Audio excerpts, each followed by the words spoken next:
पैसे बनाए उस दौर में, और वो पठान भी अब आपके सर पे जूते मारने को फिर रहे हैं, टीटीपी वाले, वो भी आपको जलील कर रहे हैं। आप इससे ज्यादा आपका क्या होगा? देखे ना, दर बदर होते फिर रहे हैं आप। सऊदी अरेबिया के पांव से उठते हैं, चाइना के पांव में पड़ जाते हैं, वहां से उठते हैं तो IMF के कदमों में गिर जाते हैं। हमें ईरान से लेने देती हैं और ना हमें अब हमें चाइना से भी रोक रही हैं। ये this is a very very wrong policy. Pakistan को मुंह पर मारना चाहिए इनके, ये $1 बिलियन जो है वो कहना चाहिए कि भाई हमें नहीं चाहिए। ये $1 बिलियन आपको 10 दिन के अंदर अंदर आपके जो ओवरसीज पाकिस्तानी है वो आपको दे देंगे। जय हिंद दोस्तों, स्वागत है आपका हमारे चैनल पर एक और लेटेस्ट वीडियो में। दोस्तों, पाकिस्तान जिस तरह से अब पैसे के लिए दर दर की ठोकरें खा रहा है, वहीं दोस्तों अब IMF ने पाकिस्तान को बड़ा झटका दे दिया है। और दोस्तों IMF ने पाकिस्तान को यह कहा है कि अगर IMF से पाकिस्तान पैसे लेगा तो चाइना से कभी भी पाकिस्तान कर्ज नहीं ले पाएगा। लेकिन दोस्तों पाकिस्तानी मीडिया देखिए किस तरह से कह रहा है कि $1 अरब के लिए हम IMF के इतने गिरवी हो चुके हैं, तो हमें ये IMF के मुंह पर मारना चाहिए। लेकिन दोस्तों दूसरी तरफ बात यह भी है कि जो सऊदी से भी IMF ने, पाकिस्तान ने जो पैसे ले रखे हैं, और भी कई देशों से दोस्तों पाकिस्तान ने पैसे ले रखे हैं, वो सिर्फ इसी गारंटी पर है कि IMF के साथ पाकिस्तान की डील होती है तो यह पैसे पाकिस्तान रख पाएगा। अगर दोस्तों IMF के साथ पाकिस्तान की डील फाइनल नहीं होती है तो सऊदी वाले पैसे भी हो सकता है पाकिस्तान को वापस करने पड़ सकते हैं। तो दोस्तों इसीलिए पाकिस्तान के लिए सबसे जरूरी यही था कि IMF से किसी भी तरह से डील बन जाए। लेकिन IMF ने जो पाकिस्तान के सामने कड़ी शर्तें रखी है, उनसे अब पाकिस्तानी मीडिया में बिल्कुल बुरी तरह से मातम छाए हुआ है। अब देखिए पाकिस्तानी मीडिया किस तरह से कह रहा है कि अब हमारे पास को आगे कोई भी चारा नजर नहीं आ रहा है, यह सब शर्तें मानकर ही IMF से पाकिस्तान को पैसे लेने होंगे। और दूसरी तरफ दोस्तों जिस तरह से TTP भी अब पाकिस्तान पर हावी होती हुई जा रही है, और आए दिन जो तालिबान जो तो अफगानिस्तान में आया था तब किस तरह से पाकिस्तान खुशियां मना रहा था, उसका नतीजा पाकिस्तान को भुगतना पड़ रहा है। तो इसी को लेकर भी इस वीडियो में चर्चा की गई है। तो दोस्तों हम इस वीडियो में आपको 2 अलग अलग पाक मीडिया के वीडियो क्लिप दिखाने जा रहे हैं। वीडियो को लास्ट तक जरूर देखिएगा और वीडियो को लाइक कीजिएगा। चलिए दोस्तों करते हैं वीडियो स्टार्ट। इस बात को जो है कहीं ना कहीं नोटिस किया जा रहा होगा, और शायद कोई उठे और कहे कि जरा जुबान अपनी ये थोड़ा सा सही कर लें तो बेहतर होगा। इमरान खान और बाकी पॉलिटिशियंस भी, वैसे तो लोग सर ये भी कहते हैं कि भुट्टो साहब के जमाने में भी कोई गलत किस्म की जबान इस्तेमाल की जाती थी, लेकिन खैर वो तो मैं कुछ कह नहीं पाऊंगी क्योंकि मैंने नहीं सुना। मगर फिर भी ये पॉलिटिशियंस हमारे कुछ अजीब ही बात करते हैं। देखिए, लेकिन दूसरा ये कि आरजू भुट्टो साहब का अंजाम भी फिर आपने देखे ही, अगर भुट्टो साहब ने गलत किया तो फिर देख लें उनका अंजाम क्या हुआ था। उसे ये जो भी मैं समझता हूँ कि गलत चीज का अंजाम भी गलत ही होता है। और खासकर पाकिस्तान की जड़ें उस वक्त नहीं खोखली करनी चाहिए थी जब एक फाइनेंशियल क्राइसिस बिल्कुल सर पे खड़ा है। चाइना आपसे नाराज है, अमेरिका आपको मुंह लगा के राजी नहीं है। आपने सारी जिंदगी अफगानों को पाला है, आपने क्लाशनकोव और हीरोइन पाकिस्तान में ला के इंट्रोड्यूस करवाई, आपने बहुत पैसे बनाए उस दौर में, और वो पठान भी अब आपके सर पे जूते मारने को फिर रहे हैं, TTP वाले, वो भी आपको जलील कर रहे हैं। आप इससे ज्यादा आपका क्या होगा? देखे ना, दर बदर होते फिर रहे हैं आप। सऊदी अरेबिया के पांव से उठते हैं, चाइना के पांव में पड़ जाते हैं, वहां से उठते हैं तो IMF के कदमों में गिर जाते हैं। और अंदरूनी हालात ये है कि साबका वजीर आजम जो है वो हाथ में पेट्रोल और माचिस लेके फिर रहा है, वो कहता है मैं नहीं तो 3 टुकड़े हैं। अब इससे आगे आप कहाँ जाएंगे? मैं समझता हूँ आगे तो अब बंद गली में है। इससे तो अब कुछ सोचें कि पाकिस्तान को बचाना किस तरह है और इन बच्चों की परवरिश किस तरह करनी। गालियों से या बदतमीजी से, ये ट्विटर पे इलेक्शन नहीं होने, ये फेसबुक वाले इलेक्शन नहीं है, इलेक्शन वोटों से होंगे। और इस कौम को कोई मुआशी हल बताएं, कोई रोड मैप दें कि एक्सपोर्ट किस तरह बढ़ानी है। भाई इनको सिर्फ कुछ सिखाएं, कोई ढंग की चीज सिखाएं, ये गाली गलोच ना सिखाएं। जो आपने सिखा दिए गलत किए। जो अगले दिन आसन इकबाल के साथ जो कुछ भी है मैं मजम्मत करूंगा, और उसके रिटर्न में जो इमरान खान साहब ने फिर दोबारा जलसों में खड़े होके ये रियासत मदीना के ठेकेदार ने जो अल्फाज इस्तेमाल किया, मैं उसकी भी मजम्मत करूंगा, बड़ा सख्त। सब एक तो मुझे ये बताइएगा कि IMF के साथ हमारी डीलिंग कोई नई बात नहीं है। 22 या 23 दफा हम उनसे पैसा ले चुके हैं या अभी ले रहे हैं। अब वो कह रहे हैं कि चाइना से जब थोड़ा बहुत हमारी बहुत हालत खराब होती है या बहुत टाइट होती है तो हम चाइना की तरफ दौड़ते हैं और उनसे कहते हैं चले जी $1-2 अरब हमें किसी कुछ दिनों के लिए दे दें।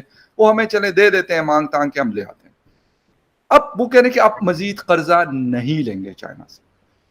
क्या होगा? हम सारा इस वक्त हम रहम करम पे IMF के ही रहेंगे या कुछ और हमारे पास ऑप्शन खुले हुए हैं? देखिए जी, साल में 1 या मैक्सिमम 1.25-2 बिलियन डॉलर्स के लिए आप जो है अपना सब कुछ जो है अपनी सिक्योरिटी, चाइना आपको सिक्योरिटी प्रोवाइड करता है। देखें, अमेरिका कहने को आपका दोस्त था, लेकिन अब किसी किस्म की आप उससे जो है ना मिलिट्री का कोई इक्विपमेंट ले सकते हैं। टेक्नोलॉजी वो तो पहले ही ट्रांसफर नहीं करते थे, वो आपको सिर्फ तैयार प्रोडक्ट्स अपने बेचते थे। जो F-16 उन्होंने बेचे हैं, उसमें से भी आधे जो F-16 थे उसके बदले में उन्होंने खाली हमारे जो है ना गंदम में दे दी और कहा कि पैसे बस हमने तुम्हारे खा लिए हैं। तो किसी किस्म की ना टेक्नोलॉजी ट्रांसफर करते हैं, ना कोई मिलिट्री टेक्नोलॉजी देते हैं, ना और कोई उनके साथ हमारा कोई सिक्योरिटी का मुआहदा है। पाकिस्तान को अपनी सिक्योरिटी के लिए सिर्फ चाइना की तरफ देखना पड़ता है। चाइना ही आपको जो है वो एनर्जी सिक्योरिटी प्रोवाइड करता है through nuclear power plants, through other power plants, wind power plants, through solar power plants. वही आपको फूड सिक्योरिटी प्रोवाइड करता है, वही आपको जो है ना वाटर सिक्योरिटी प्रोवाइड कर रहा है। डैम्स तमाम जो है उस पर वो काम कर रहा है, और वही आपको जो है लोन्स भी देता है, और वही जो है ओबॉर का जो हिस्सा है ये सीपेक, इसके लिए जो है वो लोन भी दे रहा है, बाकी टेक्निकल असिस्टेंस भी दे रहा है।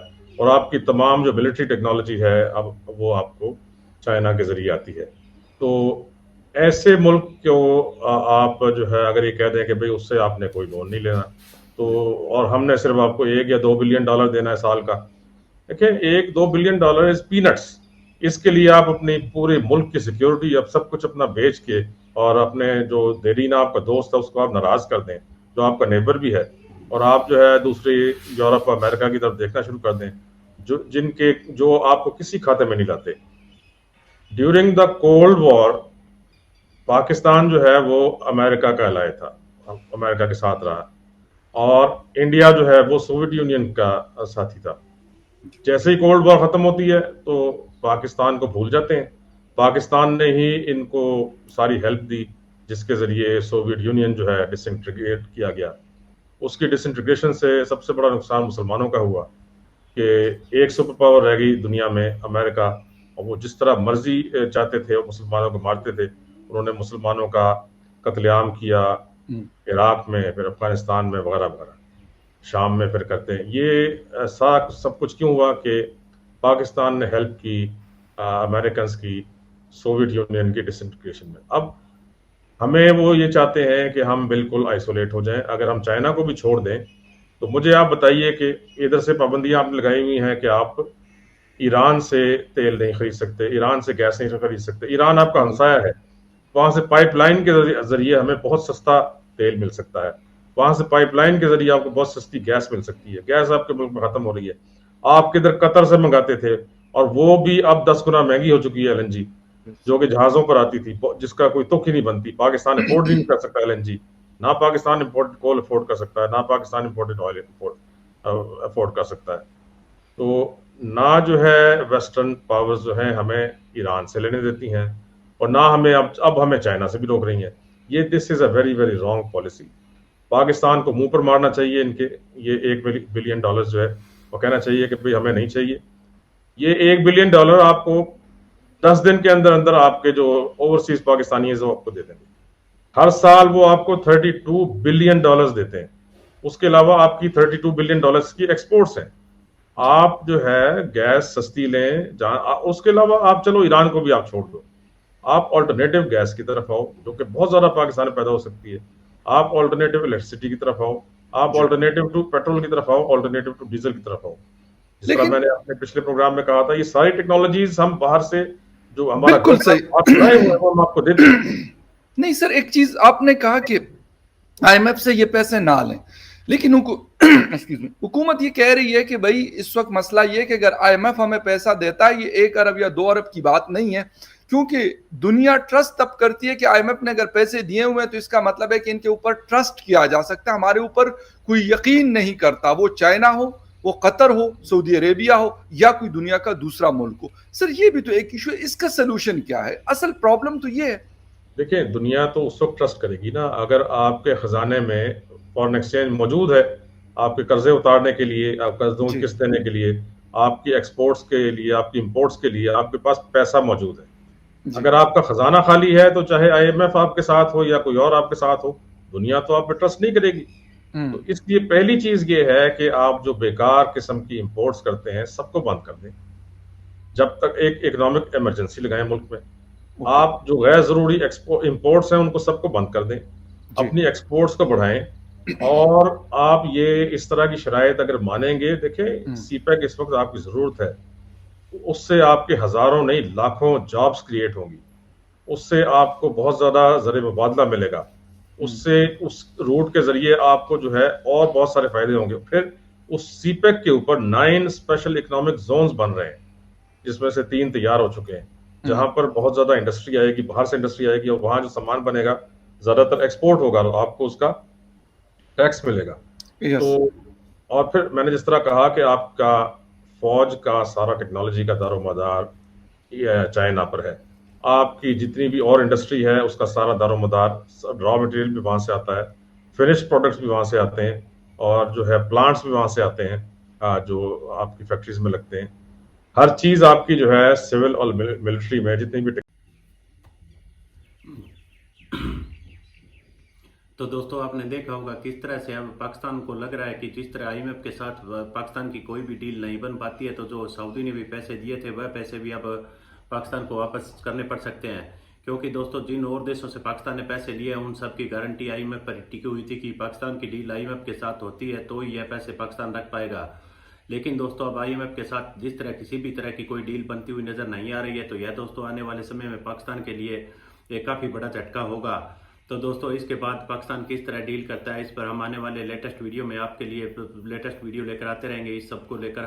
तो दोस्तों प्लीज़ हमारा चैनल सब्सक्राइब कीजिएगा और वीडियो को लाइक कीजिएगा। जय हिंद, वंदे मातरम।